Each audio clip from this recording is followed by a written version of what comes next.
Well, if the Philadelphia Union played as well as they have in the U.S. Open Cup in MLS action so far in 2015, they'd be atop the MLS standings. But that hasn't been the case so far this season. But they did pull out a victory tonight over the New York Red Bulls to advance to the U.S. Open Cup semifinals. This game ended in a 1-1 tie, but they took this one 4-3 in penalty kicks to advance to the semifinals of the U.S. Open Cup. Now, they got off to a rocky start. Connor Casey was issued a red card in the 40th minute, but that didn't stop them from scoring in the 56th minute. Eric Ayuk, the 18-year-old for the Union, put in a goal to give the Union a 1-0 advantage, and it looked like they were on their way to a win.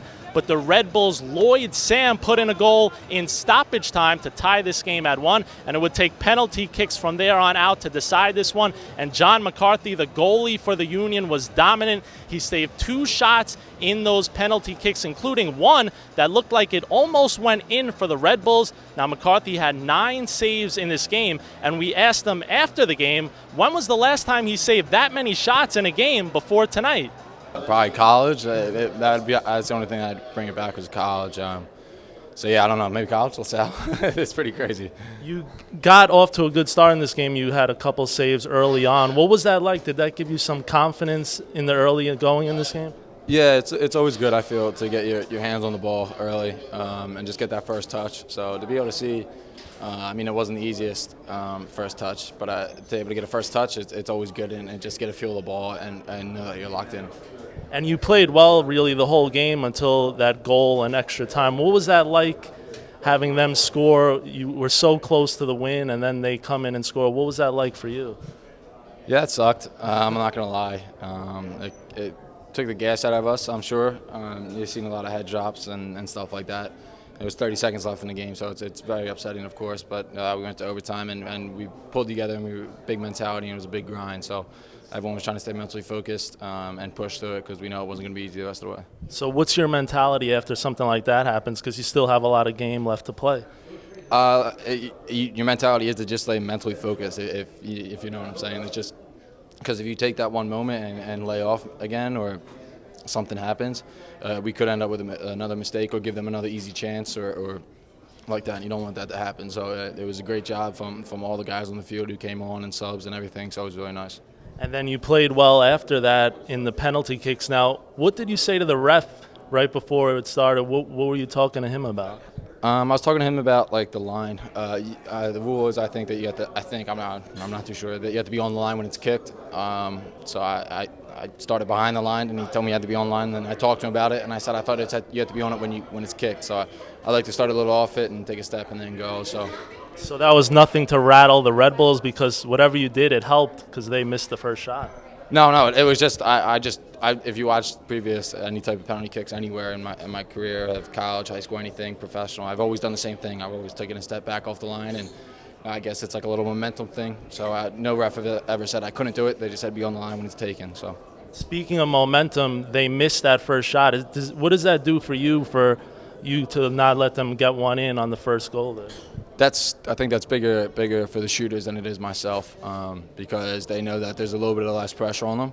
But if we continue to and just drained a couple, finished a couple, it would just end sooner.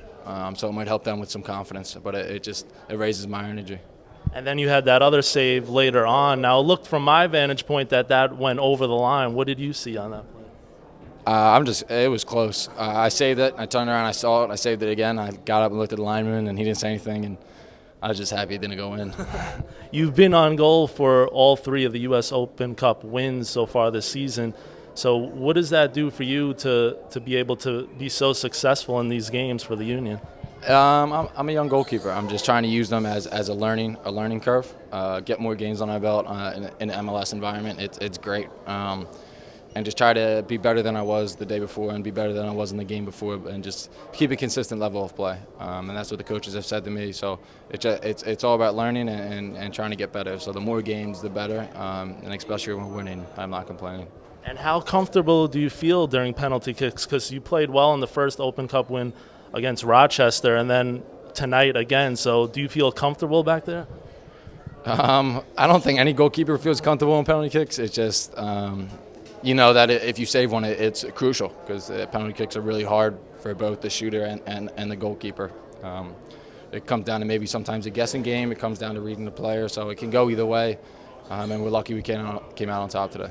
And you've been struggling a little. You lost the last two. What is it like for you to be successful in a win and get this team back on the winning track here?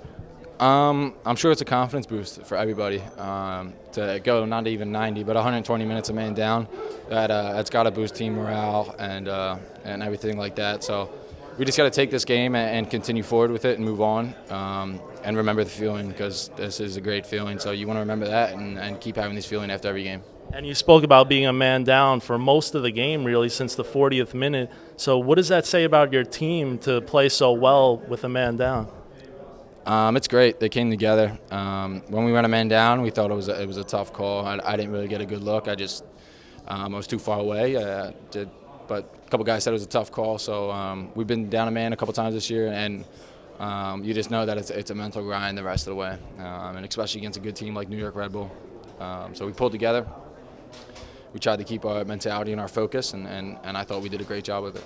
So John McCarthy has now been behind goal for all three of the Philadelphia Union's 2015 U.S. Open Cup victories as he continues to be a dominant force on goal for the Union so far in U.S. Open Cup play in this 2015 season. Now they will face the winner of the Chicago Fire and Orlando City. That game will take place tomorrow night, and the winner of that will face the Union in Philadelphia in mid-August, as one of those teams will advance to the 2015 U.S. Open Cup final. Reporting for AlottaSportsTalk.com, I'm Michael Castellano.